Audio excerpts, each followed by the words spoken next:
some other stuff, not I haven't thought about the red Ferrari guy in a long time, but that was an interesting company. And I'll tell you, that's where I met Nodder in that company. And first of all, yes, I went up to the office. I drove like an hour from San Diego to Orange County. For first of all, my phone bill was like $400 a month. This was before the internet. This was before unlimited calling and all that stuff. My phone bill was $400 a month. So if I could go up to the office and use the office bill phone, I wouldn't have to pay for long distance. At the same time, I mean, I was hammering the phone. Nodder will tell you, I was calling 200 plus people every single day. When he says I'm competitive, I would like make it a point to outwork everybody. Nobody was going to work harder than I did in this industry. It just wasn't going to happen. And so I was dialing and I was smiling and dialing and I was working very, very hard. And I'll tell you what, the owner of that company who drove that red Ferrari, he didn't believe in me. The vice president guy, George, he thought this guy's kind of annoying. He's too hard. He's too aggressive. He was a nice guy. He was a friend, but still, he didn't believe in me. You know who believed in me? Nodder. And you know who wanted to see me win? Now he's making me get emotional. Nodder. This guy wants to see you guys succeed. And another thing about that company, I mean, this was stupid. Talk about people that don't know how. I mean, this guy was very polished, very fancy, projected himself as a wealthy, well put together, strong businessman, right, Nodder? I mean, you believed him. Like, he looked the part, right? And he could sell you. I mean, you talk to this guy, you see him talking to professional millionaires and all this stuff, and it looked like he knew his stuff and had his stuff together. Yep. But man, I mean, he'd start bouncing commission checks.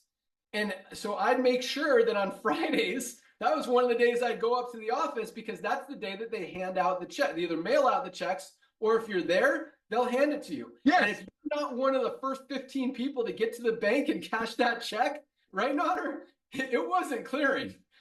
Oh, I remember. Melissa was pregnant. Remember? Melissa was pregnant.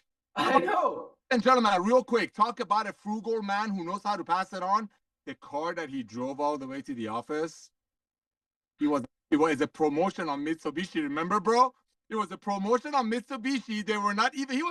They didn't have a car payment for like 3 years. He was driving all the way up, listening. We used to sit in his car, listen to Anthony Robbins. Remember?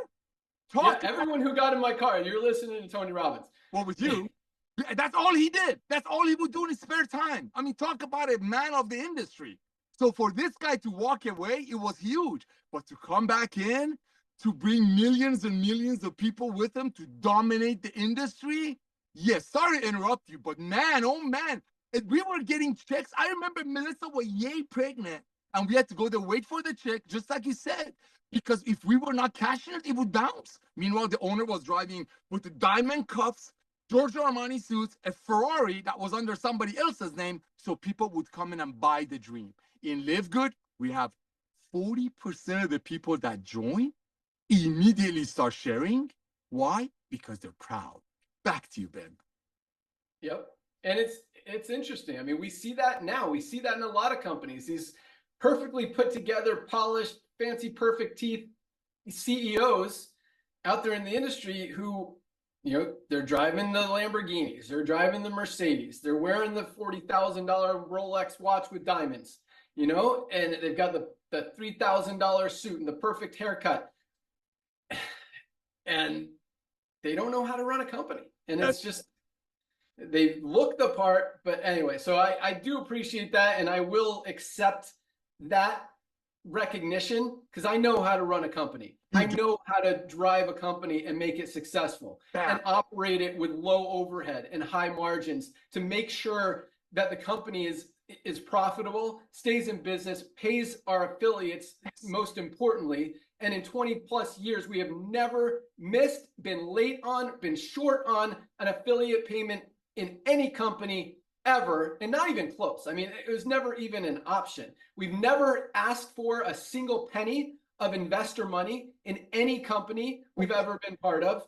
We've never been in debt in any company we've ever been part of, including LiveGood. I mean, we are 100% debt free. We've got millions of dollars in the bank. We've got millions and millions of dollars in inventory in our warehouse. We're paying out millions and millions of dollars every single month in commissions. Paid out another million-ish yesterday in just weekly commissions. I mean, so yes, thank you, Nader, for saying that, and I will take that. I will recognize that that is true. I know how to run a successful company, and we will dominate this industry.